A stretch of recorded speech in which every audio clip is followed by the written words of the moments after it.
Well, Happy New Year. This is pretty amazing. We're already into 2022. It has flown by, at least for me. And next thing we know, we'll be saying, welcome 2023, the way it's been going. So, with that, today is the second day of this year, and I thought we would kind of do a New Year's talk, a little discussion. And around this time of year, and maybe many of you already have done this, but we make New Year's resolutions. And just kind of curious, how many of you already failed on your New Year's resolution? One day. But that is one of those things, right? When we make New Year's resolution,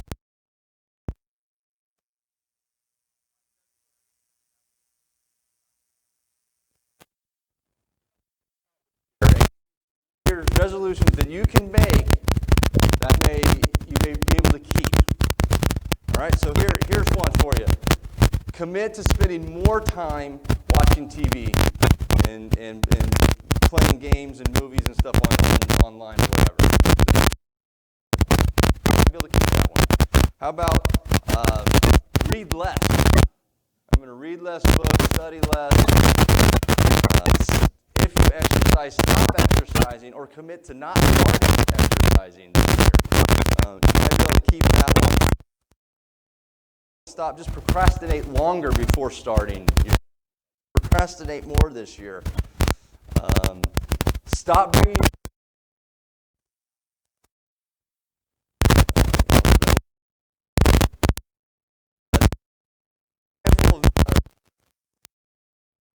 You to keep your New Year's resolution. So at the end of 2022, you can say,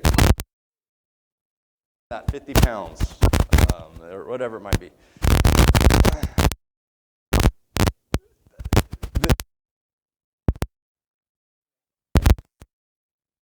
Forget about the forward.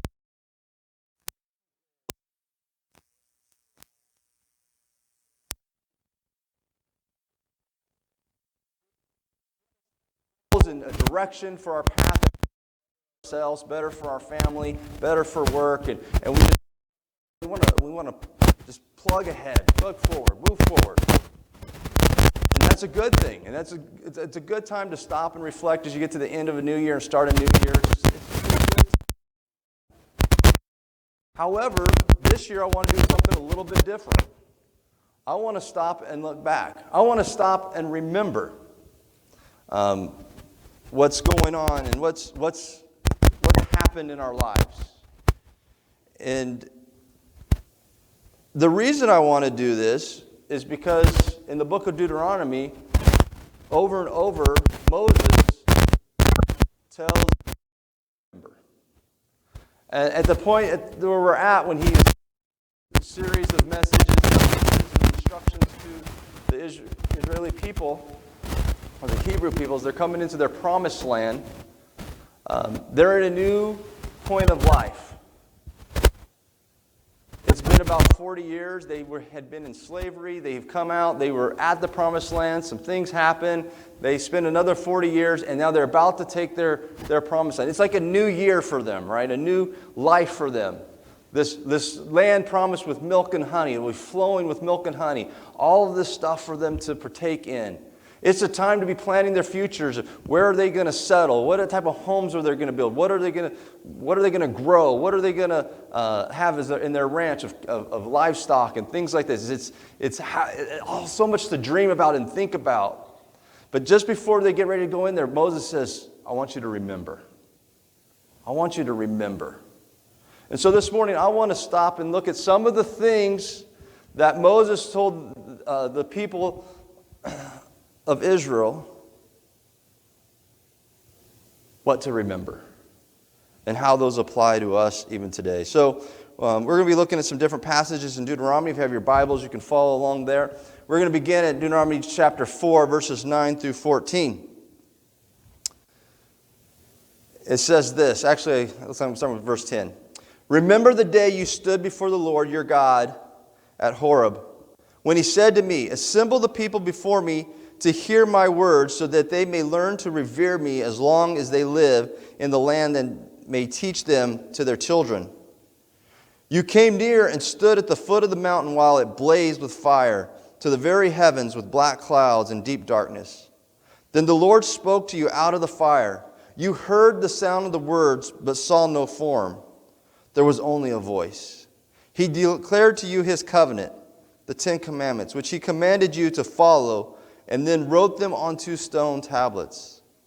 And the Lord directed me at the time to teach you the decrees and the laws you are to follow in the land that you are crossing the Jordan to possess. So in this, he's reminded them, as you move forward, as you head into your new land, to this promised land, this of great blessing, as you head into 2022, remember the instructions the Lord has given you on how to live your life. Remember the 10 Commandments. Remember these things. Remember how he has instructed us to live. As Moses looks ahead, he points them back to the lessons and the things that the Lord had already taught them. As I've said, they're receiving the promised land, this great gift that they have waited for hundreds of years. It has been promised to them. And they're finally there. And God wants them to get the most out of life when they get there. He wants them to get the most out of that land. He wants them to get the most out of their relationships. He wants them to get the most of life. And he knew how to do that. And he gave them instructions. And he's given us the same instructions on how to get the most out of life. He had set up ways to live peacefully in the land. And Jesus, one day talking to people and talking about the greatest of these commands, about these instructions on how to live, he reflects back and says this in Luke 22, love the Lord your God with all your heart, mind, and soul. This is the first and greatest commandment. And the second is like it, love your neighbor as yourself. All the law and the prophets hang on these 2 commandments. And we think about that. Go through the 10 Commandments. Go up there one by one. They did a little assignment for this week. Just go look up the 10 Commandments and kind of categorize them.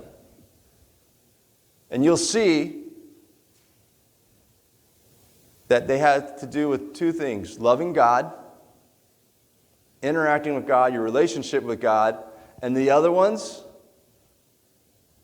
are our interactions and love for one another. Jesus wasn't wrong. He sums up all the law. He sums up all of these teachings, all of these different commandments. And there's more than the 10. Those are just the 10 main ones, right? There's other things that they're instructed. And Jesus says, look, the way you do this, the way you live your life, the way to get the most out of 2022 is to love God with all of who you are. Commit all of who you are to Him and show Him that love.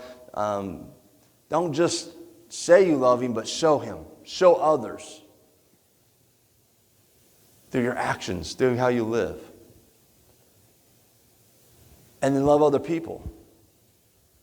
Love them like you love yourself. And if we do these 2 things, if we follow those 2 commands, we're going to follow all the commands. And life gets better.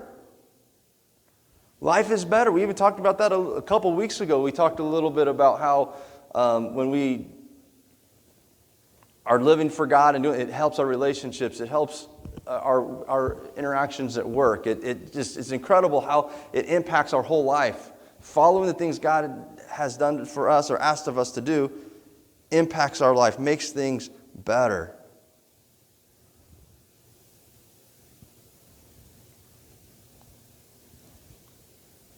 So things will go well. Follow these kinds of things will go well, which is a phrase Moses uses frequently in Deuteronomy. In chapter 4, verse 40, he says, keep his decrees and commands, which I am giving you today, so that it may go well with you and your children after you, that you may live long in the land the Lord your God gives you for all time. So, before we look ahead into 2022, I want to encourage each of us to reflect on the things that God has taught us in His Word. And not just the things in His Word, but what has He taught you in your life? What are the lessons you have learned? What are the mistakes you've made that you can learn from? What are the things you did right that you can go, oh, that had a good consequence. That had a good thing. I need to keep doing that.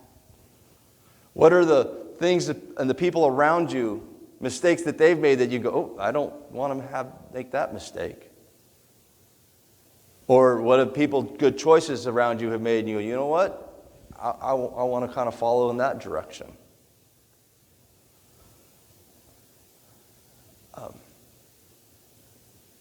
If we stop and reflect on what God has done in our life, we will see the things He's taught us and will teach us to grow and to go deeper with Him. So we love God with all our heart. We love others. We apply the fruit of the Spirit to our lives. We seek the Spirit of God and His baptism of His Spirit, the Holy Spirit, to lead us and instruct us in our day-to-day life. We remember what He's done for us before, what He's taught us.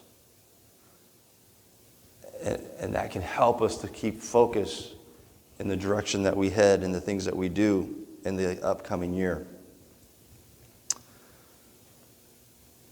Over and over in Deuteronomy, Moses tells them to remember what God saved them from. Now we want to remember, as we remember, Moses is not asking them to dwell or to live in these places. And I want to clarify that before we move on. Because we can make the mistake in dwelling in our past decisions and choices and consequences, and that can be a drag. It can drag us down. But we also, when we remember that God got us out and we look to the positive, it can help us move forward. So it's that line of remembering for encouragement, but not remembering for discouragement or even drawn back into stuff. But let's read in chapter 5, verse 15. Remember that you were slaves in Egypt, and that the Lord your God brought you out of there with a mighty hand and an outstretched arm. In chapter 15, verse 15, remember that you were slaves in Egypt, and the Lord your God redeemed you. Chapter 16, verses 12. Remember that you were slaves in Egypt, and follow carefully these decrees. Chapter 24, verse 18. Remember that you were slaves in Egypt, and the Lord your God redeemed you from there. So notice every time he says he remembers you were slaves, but then he says something kind of positive. He redeemed you. You were slaves, but you were redeemed. You were slaves, but you were redeemed. You were slaves, but you were redeemed. Remember the heartaches, but God just came in and saved you. They're entering the new promised land. And it's not that it's going to be easy. It's not that there won't be hard work. There's going to be for them. It's not going to be... It's not like they bought a new home and they find the paperwork and the realtor brings them and hands them their new keys and they get to walk into their new promised land. They're going to have to go in and earn it. They're going to have to trust God. They're going to have faith. They're going to have to work hard. They're going to have to bleed and die, some of them. It's a tough journey. But it's better than slavery.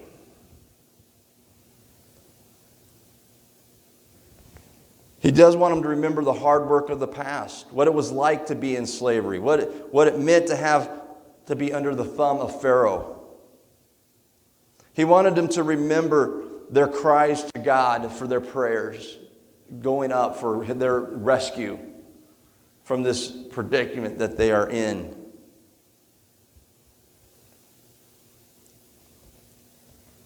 He also reminds them that they didn't do it on their own. When they broke free, they did not get out from under the thumb of Pharaoh on their own. God had to set them free. God had to intervene. Now, they had some things they had to do. They were asked to be prepared to leave. They had their last meal, the Passover. They had to go. They had to be willing to run through the Red Sea, which would be pretty incredible thing to think about it. Come up to this huge body of water, and it splits, and it's just stopped for no reason on this side. And to venture out, that takes some faith and trust that water will hold back until you're onto the other side. They had to step out in faith. They had to do their parts. But it was essentially, without God, they wouldn't have even been able to do that. He saved them. And it's true for us today as well. Now, I'm pretty sure none of us here have been in slavery such as they were. We haven't had a slave owner whipping us, and we had no choices of what to do but what they said. It might have felt like that sometimes when you're at work, or depending on who your parents were or whatever. But we haven't had that kind of slavery. But we've all been gripped by sin. We've all been gripped by our own selfish desires. We've all gripped wanting to put ourselves before other people. We've all been gripped by that type of thing. We've all been gripped by the stuff that separates us from God. And we couldn't set ourselves free. We couldn't do it. There's not enough things we could do to do it. You can't come to church on Sunday and Wednesday enough times in your lifetime to just be at church that would set you free. You couldn't do enough acts of kindness and service to other people that would set you free from the bondage of sin, from the bondage of the choices and the things that we've done that separate us from God. We cannot earn it. We cannot do it. We couldn't pay enough tithe. Now, paying tithe is a wonderful thing. It's an obedient thing. It's a thing that we all should do faithfully. But you could give 10%, you could give 90% and live on 10% your whole life. But if you don't accept what Jesus did on the cross, you'd still be separated from God. If Jesus wouldn't have done the work he did on the cross, you'd still be separated from God. Now, we have our part to play. We have our part to believe and to trust and ask him to forgive us, and then begin to live a repentant life where we turn and do the things we're supposed to be doing. And that's all part of that really believing. And I believe this year, I want us to start out the year going, remember what Jesus has done. Don't ever forget it. It's worth living for him. It's worth doing the hard stuff, which is loving God with all your heart and loving other people as yourself. That's hard stuff. It's not easy. There are some people that it's really hard to love.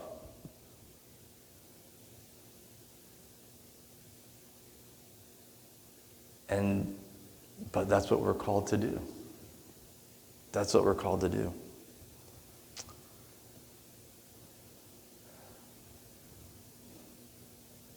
Remember the lessons God has taught you. Similar to the instructions, I kind of combined them there, but we're going to read another verse from Deuteronomy 8, beginning with verse 2. Remember how the Lord your God led you all the way in the desert these 40 years, to humble you and to test you in order to know what was in your heart, whether or not you would keep his commands. He humbled you, causing you to hunger, and then feeding you with manna, which neither you nor your fathers had known, to teach you that man does not live on bread alone, but on every word that comes from the mouth of the Lord. Your clothes did not wear out, and your feet did not swell during these 40 years. Know then in your heart that as a man disciplines his son, so the Lord your God disciplines you. Some lessons we learn through the study of Scripture. Others we learn through life's journey, and we've touched on that a bit already. But here Moses is helping them to remember the lessons they had learned over the past 40 years. One of those lessons was hopefully from the people before them. Right? The people before them are the ones who got to the promised land and said, oh, no, they're too big. We can't take them. We're too small. We're too insignificant. Hopefully that's one of the lessons they learned, that their parents and grandparents didn't have faith and didn't trust. And as we read the rest of the story, we know that they had grown in that area and they go and win some great battles and receive their land.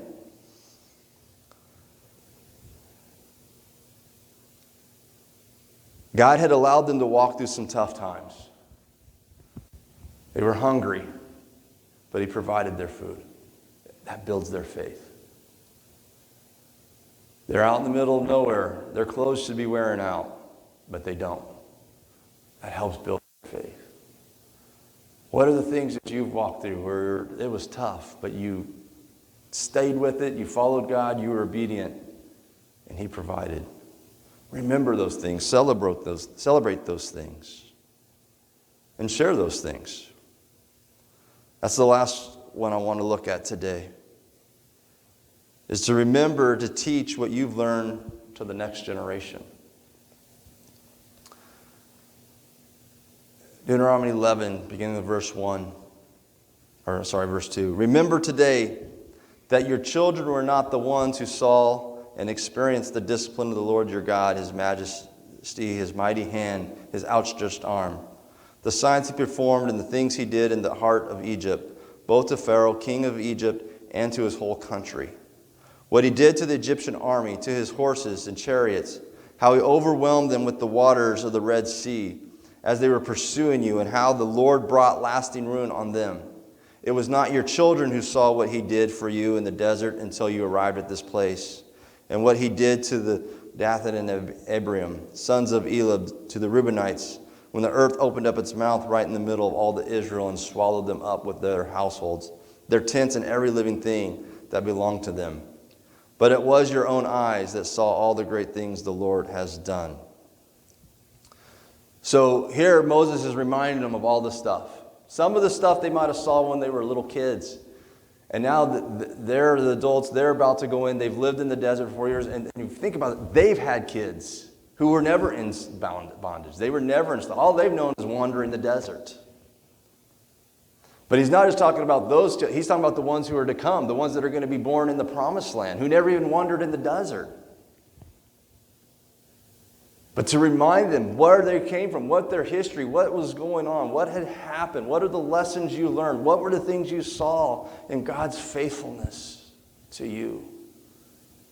When you trusted God.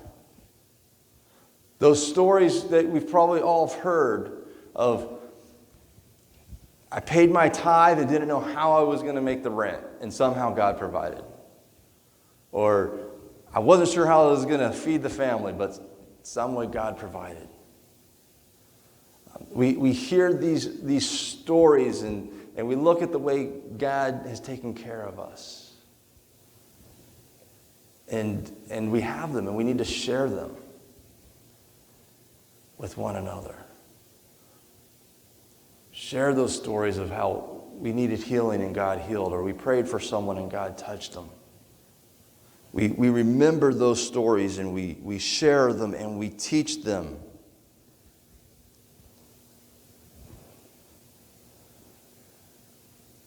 In Deuteronomy 6, He did give them instructions to teach your children. You know, when you go to bed, talk about when you're walking down the road, when you're doing this, it's always just in regular everyday life, they were always just talking about the things of God. And I hope that's a place that we get in 2022, that just all of our conversations would naturally go to the things of the Lord. What He's done in our life, what He's doing for others, and just that it would just naturally come in our conversation. I know for me, if I go home and I sit down, it doesn't take hardly, very quickly. My dad and I will be on sports. Very quick. Whatever's going on. Yesterday, I called them, my parents yesterday, to ask a quick question, and right into it, my dad said, "Did you see the Rose Bowl game?" No, I didn't see it. He goes, oh, it was, and he starts telling me. It just kind of naturally comes because we both have a passion for sports, and there's nothing wrong with that. It's a good thing. And so very quickly in our conversations, it'll end up on something like that. I want for all of us that our conversations would just as quickly go to spiritual things, to pass it on to the next generation. And I don't just mean younger people, the next generation of believers. The next generation of believer you talk to could be older than you, but they're a new believer. At least that's how I think it works. They're younger in the faith than us. They're the next group, even if they're age older. That just naturally things would come about the love of God and the importance of following Him and being in His Word and fellowshipping with other people. And that's a prayer for me and for us. That is the one thing we haven't really seen. And as I talk to other pastors around, a lot of us, we're not seeing the fellowship within the church congregations like it was before COVID. And part of that will come out of us that are here and sparking and saying, hey, come and join us and worship with us and seeing what the Lord is doing. So that is my prayer for us as we go into 2022.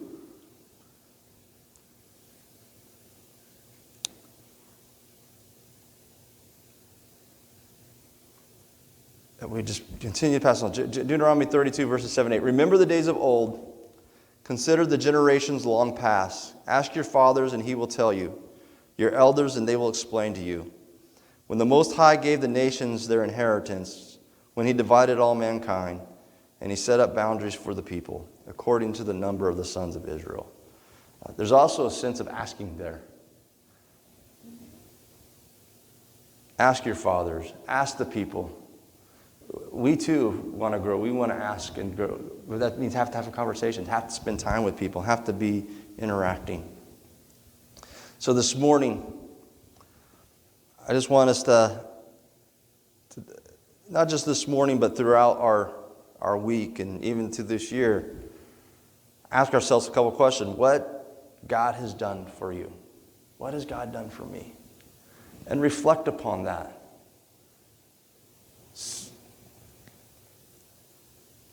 How did he introduce himself to you?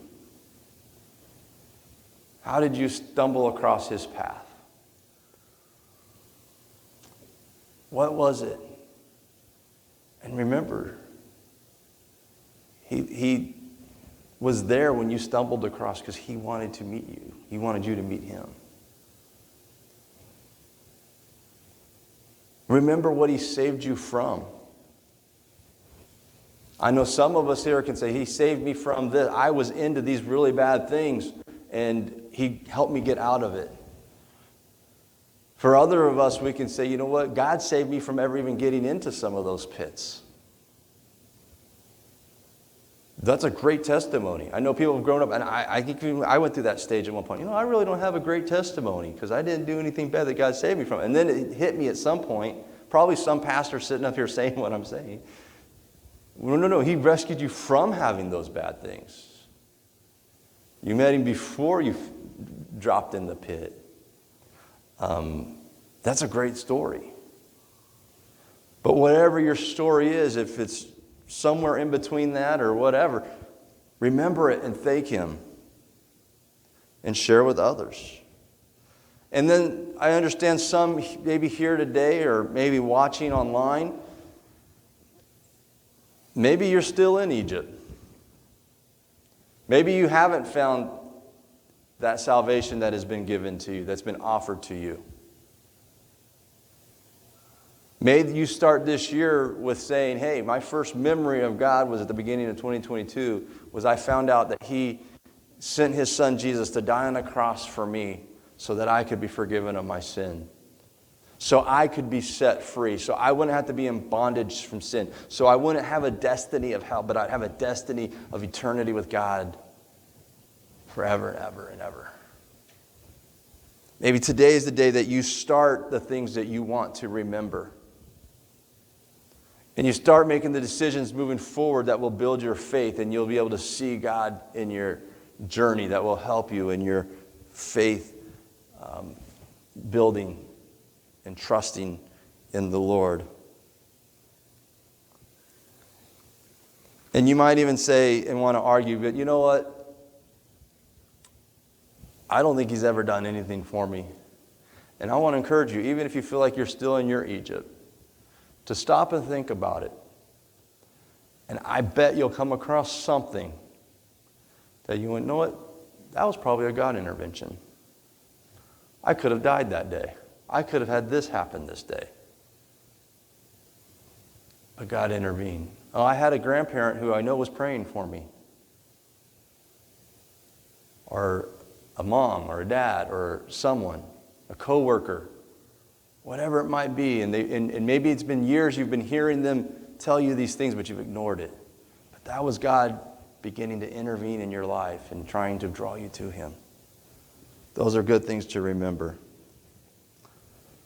And so this morning I want to conclude our time together, and what a wonderful way to start the year is to do just that, to remember. We're going to take communion here, and if you are at home, I encourage you to just grab a drink and something to eat. If you don't have juice and crackers, grab something and take a moment to remember what He did for you, and